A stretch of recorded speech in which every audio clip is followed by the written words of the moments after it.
Hello, today we are making whole wheat bread. The first thing we're going to do is add 5 cups of fresh ground whole wheat flour, 1 tablespoon of sea salt, 2 tablespoons of instant dry yeast, and 6 tablespoons of sugar, which can be substituted for honey and stuff, but for consistency we're doing sugar today. Okay, and then we're going to put it down, and this is my cookie hook on my stand mixer, so whatever you have that's equivalent to that. And then we mix it for just a minute, just to get it all mixed together, and I'm going to raise it again. Now, we are going to add 5 cups of water that is either 110 degrees, or you can barely keep your finger in it for about 10 seconds. That's about the same thing. So we're going to slowly add that. We're going to slowly add the water until it is all mixed in, and I like to set my mixer as low as it'll go so that I don't end up with flour all over the kitchen. Slowly add it in, and it's going to get pretty slimy. We're going to add more flour later.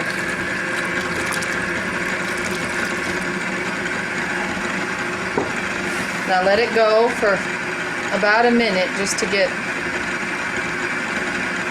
fully incorporated. Okay, now we are going to slowly add the other 5 cups of flour that are in the recipe. We don't necessarily use it all. It's the art of it. You got to see what your flour does.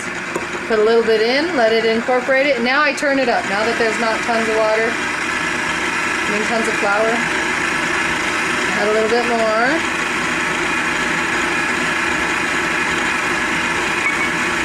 And some more.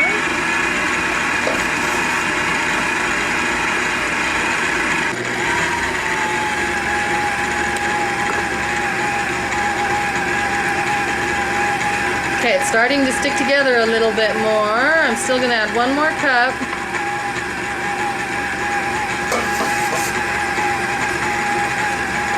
What we're looking for with the cookie hook is all of it kind of coming off the sides, or as much as your mixer can handle. You do it with the cookie hook until it just can't handle anymore.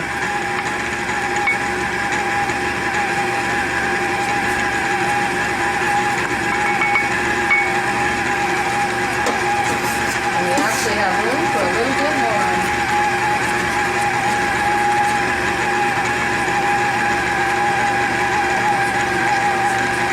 See how it's starting to stay together and not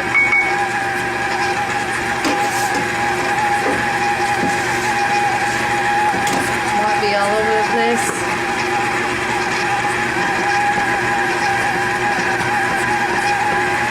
Okay, that looks pretty good. It's sticking together mostly coming off the sides.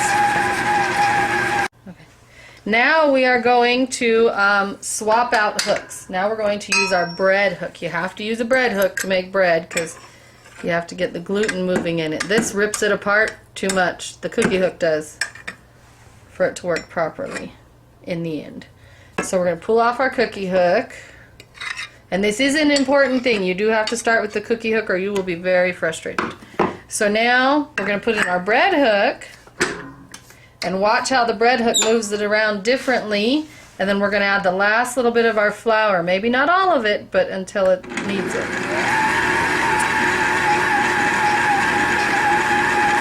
See, now it's not pulling off the sides or anything, so we need to add a little flour, and at this point we only add a little bit at a time.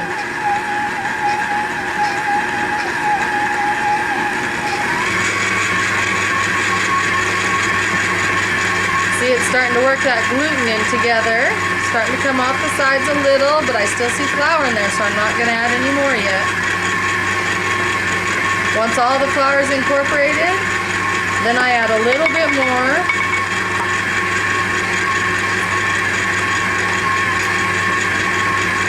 And wait for it to work itself in again.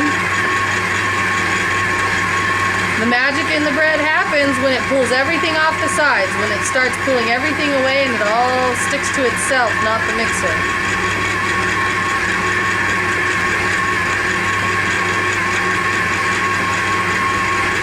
whole wheat bread, it's really important that it's pretty doughy by the time you're done. So you want it to barely be keeping off the sides because it'll absorb the rest of the moisture in the rising.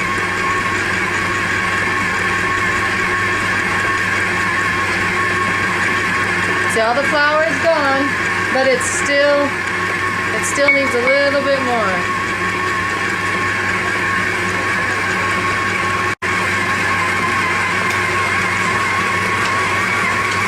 Now we're going to add the rest, some more flour. Oh, look!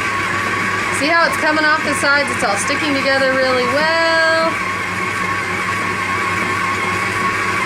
You could stop here and let it rise and it'll probably work. I'm going to add just a little bit more flour because I see that at the bottom it's sticking just a little bit. That was maybe a tablespoon of flour.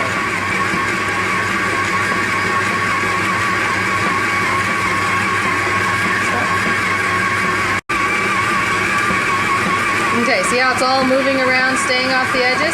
Now for me to double check something, I'm going to turn it off.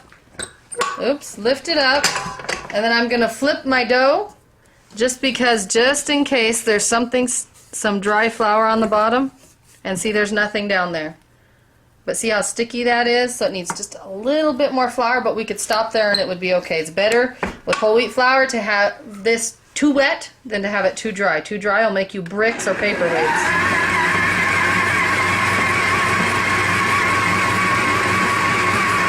Okay, so about a tablespoon again. Amazing how slow you have to add it. Just a little tiny bit can make a huge difference. Okay, see how clean it's got the bowl down around the sides, not up on the edges, but down towards the bottom. That's perfect. So we're going to shut it off. And now we're going to move it into another container. Okay, now we're going to remove our bread from our bowl. You can actually leave it in there and just let it rise. You don't even have to take the hook off of it if you don't want to. But for visual, for what we try to achieve, we're going to dump it into a clear container.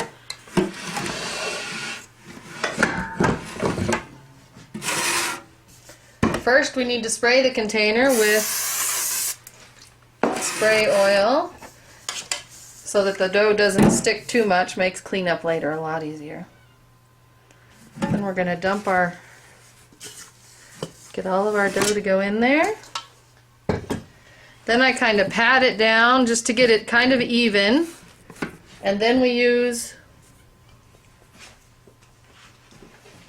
tape. We stick it on the side. I like to stick it on the side about where it's at, which is about 3 quarts on my container.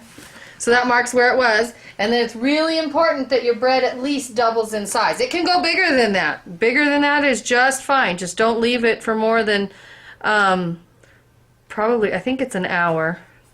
So then if that's 3 quarts down here, then at 6 quarts is where it's going to be double in size. So I know that that's when I need to knead it down again. Then I put a sprayed lid on top of it because sometimes it rises really fast and actually hits the top. So we're going to set that aside and we'll be back when it's done. Okay, our bread has risen, now it's falling. So we're going to put it in the, back into the mixer. The reason I put it back into the mixer is because when you make bread, when the yeast activates in the bread, it all has a tendency to, all the air in it clumps together. So you'll end up with big air bubbles here and there, but not all evenly distributed, so you knead it back down. Don't just punch it down and think you're ready, you'll get bricks. You need to knead it back down. I like to put it back in here. Anybody who has muscles can do it by hand if they want to. So I'm going to put my bread hook back in there. And put it down and let it run for about 2 minutes. Actually, you know what? Minute and a half. It just needs to run for a minute, not just be put down.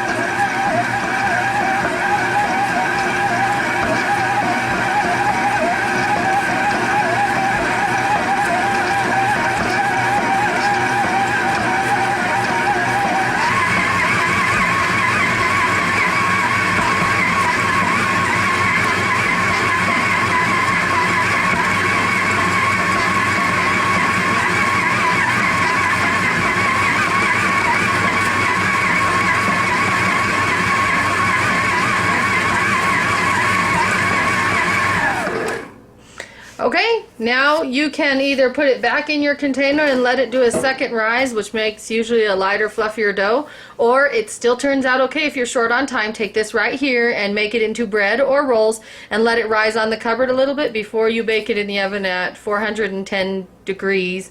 For rolls, it's about 25 minutes in my oven and about 30 minutes for a small loaf of bread.